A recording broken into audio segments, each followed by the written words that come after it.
రోమాపత్రిక 15వ అధ్యాయం 8వ వచనం నుంచి 22వ వచనం వరకు. నేను చెప్పున్నదేమనగా, పితరులకు చేయబడిన వాగ్దానముల విషయంలో దేవుడు సత్యవంతుడని స్థాపించుటకును, అన్యజనులు ఆయన కనికరమును గుర్చి దేవుని మహిమపరచుటకును, క్రీస్తు సున్నతి గల వారికి పరిచారకుడాయన.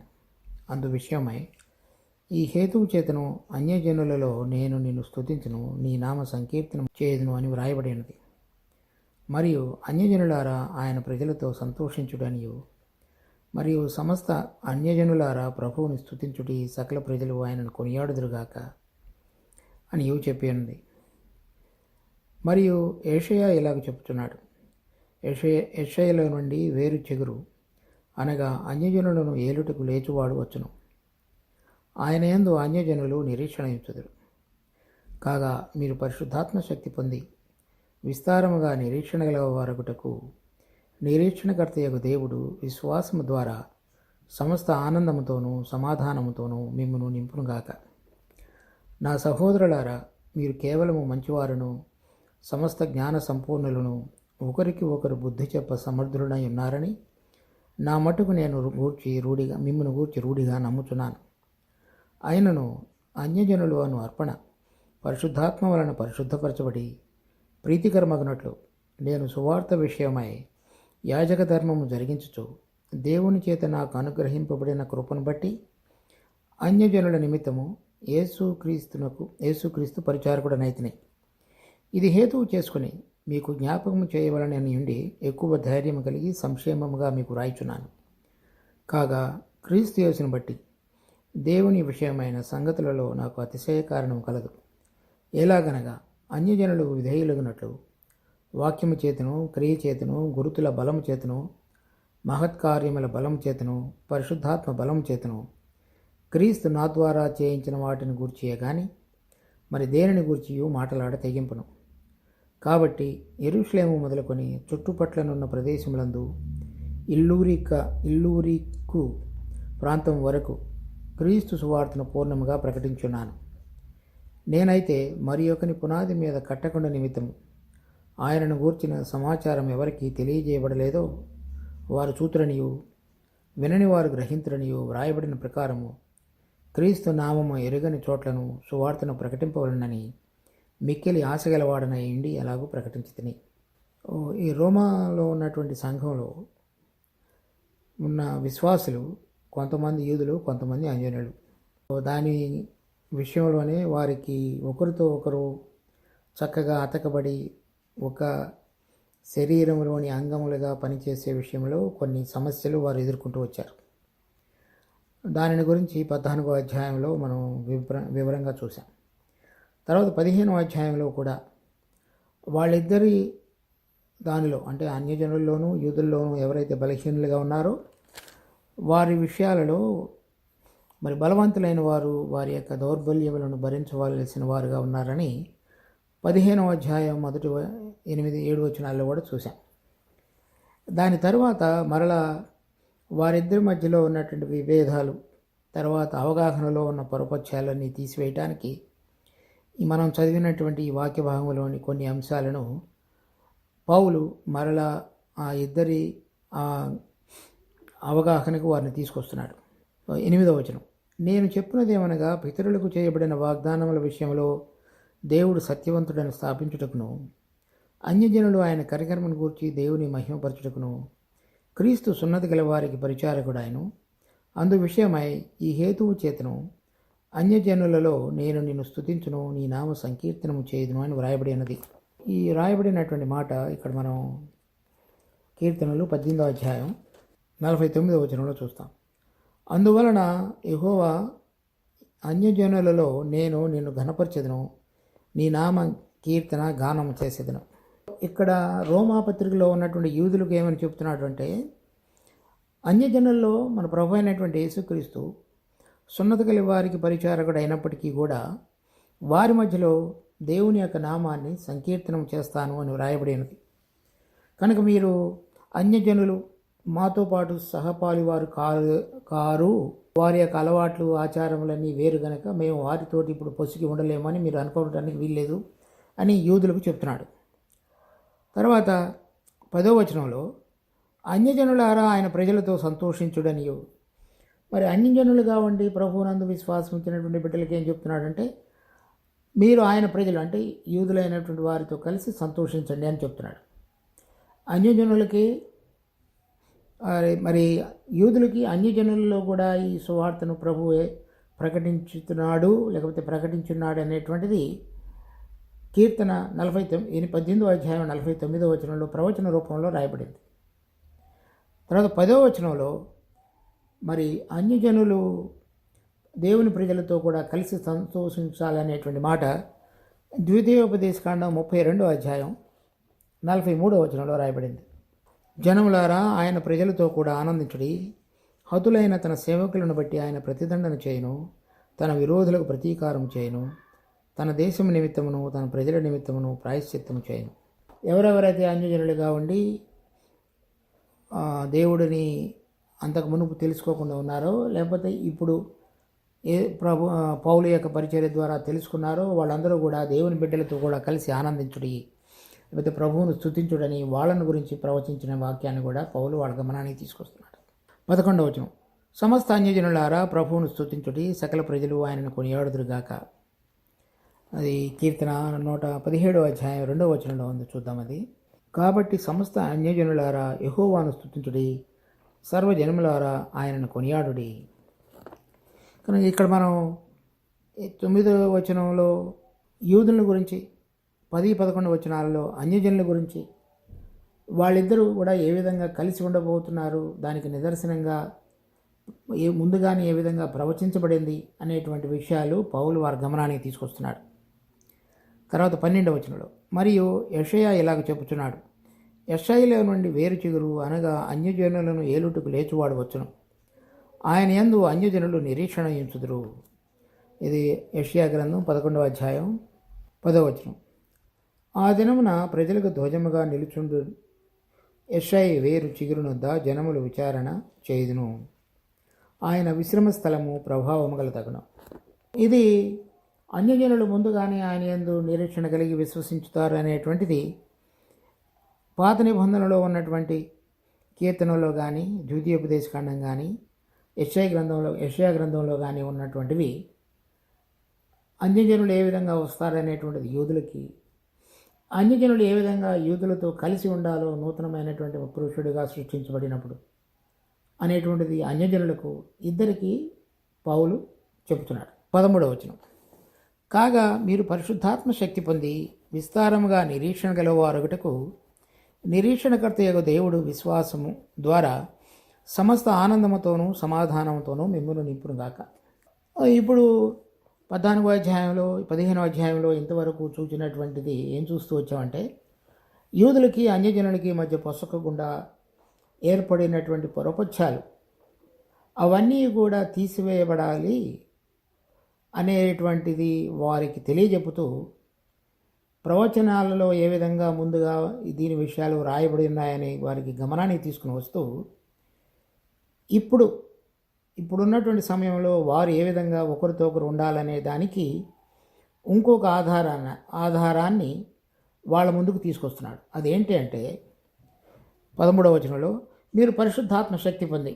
పరిశుద్ధాత్మ శక్తి అంటే ఏంటి అంటే, ఇక్కడ అంతకు మునుపు మనం 1 కొరింథీ 12వ అధ్యాయం 13వ వచనంలో చూస్తాం. ఎలాగనగా యూదులమైనను గ్రీసు దేశస్థులమైనను దాసులమైనను స్వతంత్రులమైనను మనమందరము ఒక్క శరీరములోనికి ఒక్క ఆత్మయందే బాప్తిజము పొందితిమి. ఒక్క శరీరముగా ఉండుటకు, అది ఒక్క శరీరముగా ఉండుటకు యూదులమైన గ్రీసు దేశస్థులమైన దాసులమైన స్వతంత్రులమైన ఒక్క శరీరములోనికి ఒక్క ఆత్మయందే బాప్తిజం పొందితిమి, మన అందరము ఒక్క ఆత్మను పానము చేసిన వారమైతిమి. లేక ఇక్కడ మధ్యలో కింద ట్రాన్స్లేషన్లో ఉంది ఒక్క శరీరముగా ఉండుటకని రాయబడినది. అది కరెక్ట్, అది రాసి ఉండాలి. సో అది చూస్తాను చూడండి. ఎలాగనగా యూదులమైనను గ్రీసు దేశస్థులమైనను దాసులమైనను స్వతంత్రులమైనను మనమందరము ఒక్క శరీరములోనికి ఒక్క శరీరముగా ఉండుటకు ఒక్క ఆత్మయందే బాప్తిజము పొందితిమి, మనమందరము ఒక ఆత్మను పానం చేసిన వారమైతిమి. సో రకరకాలుగా నేపథ్యంలో నుంచి పిలువబడినటువంటి అందరూ కూడా పొరపక్షాలు లేకుండా ఒక్క శరీరముగా ఉండటానికి, ఒక్క శరీరములోనికి, ఒక్క ఆత్మయందు బాప్తిజం పొంది ఒక్క ఆత్మలో మనము పానం చేసిన వారమైతమే. మీరు అక్కడ రోమాపత్రిక 15వ అధ్యాయం 13వ వచనంలో పరిశుద్ధాత్మ ద్వారా శక్తిని పొంది, ఏ విధంగా వారు శక్తిని పొందగలుగుతారు? గ్రీసు దేశస్థులైనా, యూదులైనా, దాసులైనా, స్వతంత్రులైనా మన అందరము ఒక్క ఆత్మలోనికి బాప్తిజం పొంది ఒక్క ఆత్మలోనిది తాగడం ద్వారా ఒక్క శరీరముగా ఉండటకు మనందరం కూడా ఆత్మ ద్వారా చేయబడి ఉండగా దానిలో ఉన్నటువంటి శక్తిని పొంది. ఇప్పుడు చాలామంది విశ్వాసులు ఆ దినాలలో కూడా అదే సమస్య ఏర్పడింది. ప్రతి వాళ్ళు నేను వీరికంటే మంచివాడను లేకపోతే గొప్పవాడను అనుకునేటువంటి భావన ప్రతి మనిషి యొక్క హృదయంలో ఉంటుంది. అలా కాకుండా మనం రక్షించబడిన తరువాత దేవుని కృపావరంగా పొందినటువంటి పరిశుద్ధాత్మ దేవుడు మనందరినీ కూడా ఒక్క శరీరముగా ఉండటకు, ఒక్క శరీరంలోనికి, ఒక్క ఆత్మ ద్వారా ఒక్క ఆత్మలోనికి బాప్తిజం పొంది మరి ఆ ఒక్క శరీరముగా కట్టబడుటకు పిలువబడి ఉండగా ఆ ఆత్మ ద్వారా మనం అతకబడుట అనేటువంటి అనుభవాన్ని, శక్తిని మనం కలిగి జీవించాలి.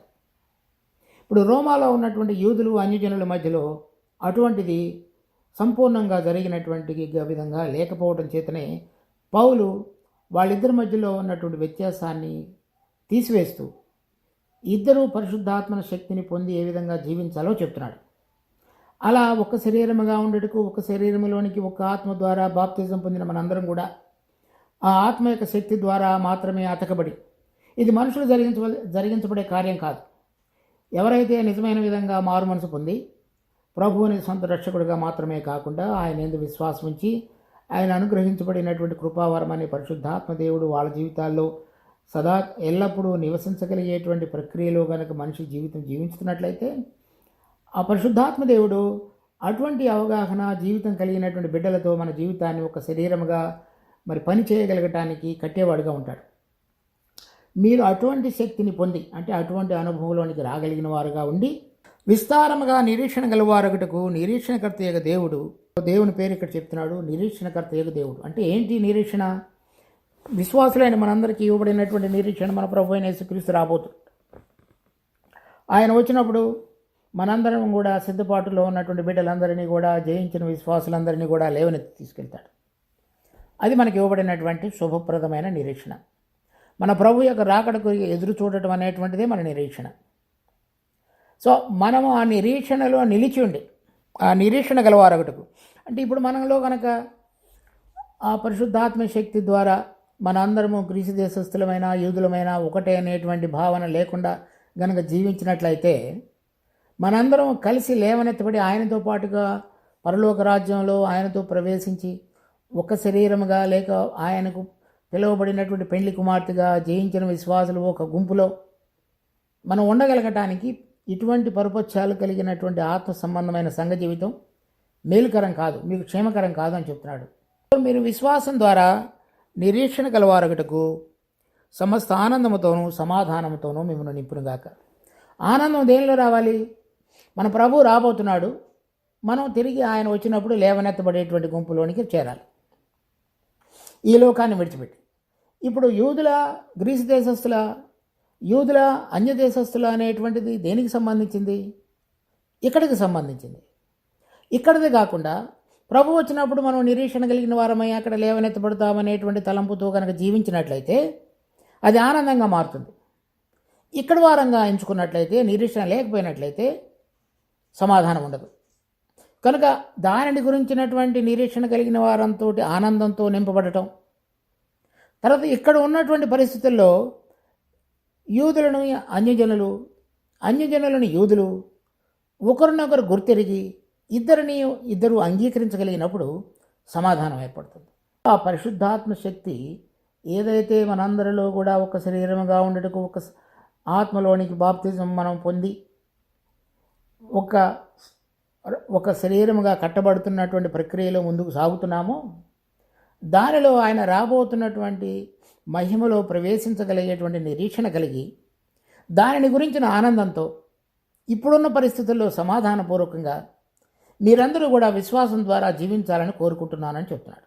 మిమ్మల్ని నింపునుగా అటువంటిది మీ జీవితాలలో జరుగునట్లుగా నేను ప్రార్థిస్తున్నాను అన్నట్లుగా చెప్పడం. 14వ వచనం, నా సహోదరులారా, మీరు కేవలం మంచివారును సమస్త జ్ఞాన సంపూర్ణులను ఒకరికొకరు బుద్ధి చెప్ప సమర్థులై ఉన్నారని నా మటుకు నేను మిమ్మల్ని గూర్చి రీడిగా నమ్ముతున్నాను. అంటే సహోదరులారా అంటే యూదులను అన్యజనులకి ఇద్దరికి చెప్తున్నారు.